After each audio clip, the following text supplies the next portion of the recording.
Hi, I'm Professor Linda Henderson.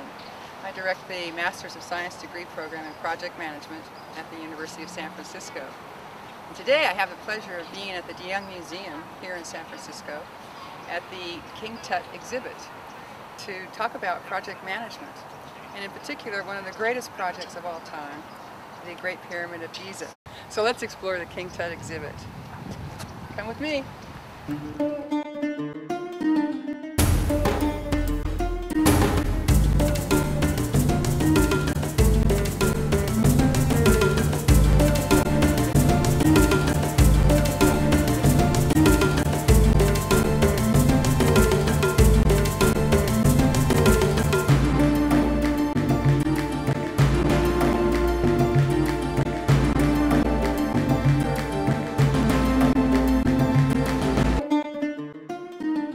King Tut, who lived from 1341 to 1323 BC, is famous for his elaborate tomb that was discovered in Egypt's Upper Valley of the Kings in 1922 by English archaeologist Howard Carter.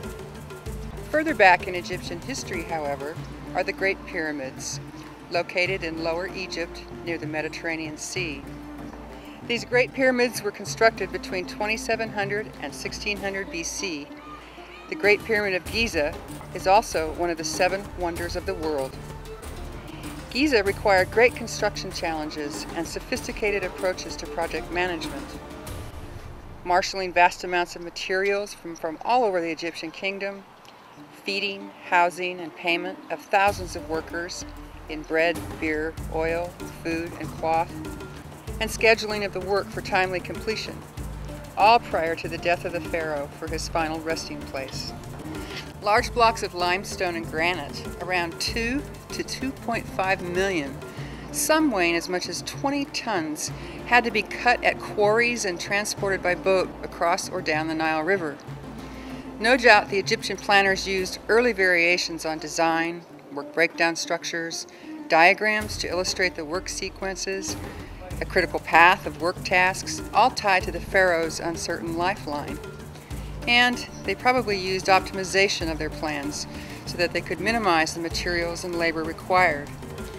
To construct the pyramid on a reasonable schedule, a wide enough ramp would have been required to enable multiple project teams to approach the work surface, deliver their loads, and leave without hindering other workers.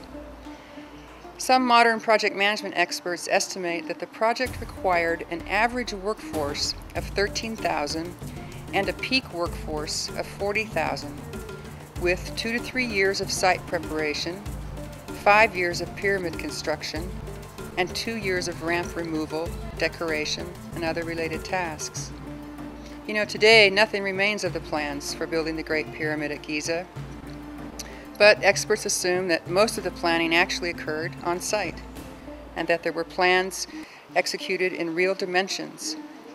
It seems reasonable, though, to assume that before such detailed on-site planning, some high-level estimates and rough plans must have been in existence.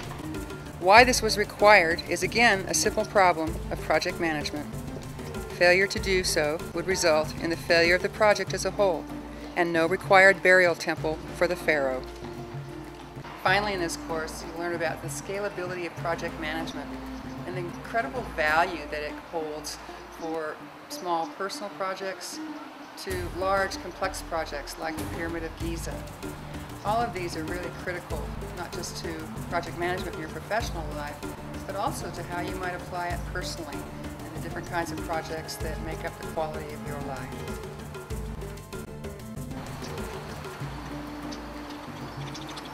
Hello one and all. My name is Joan Knutson, and I had the opportunity of working with Dr. Henderson putting this curriculum together. I'd like to take just a minute to tell you a little bit about myself. I started in project management in 1965. Please don't anyone do the math on that. I've written 6 books on the subject of project management, and at one point the Project Management Institute named me as one of the most influential 25 women in project management. So with that credentialing, I want to reflect on what Linda has just talked to us about. Wasn't that magnificent? Can you imagine what it took these people to do this kind of work? The amount of time, the amount of people.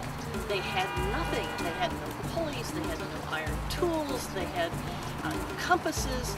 By the way, they didn't even have a bird chart. So let's investigate a little further the project management challenges that these people face building great pyramids.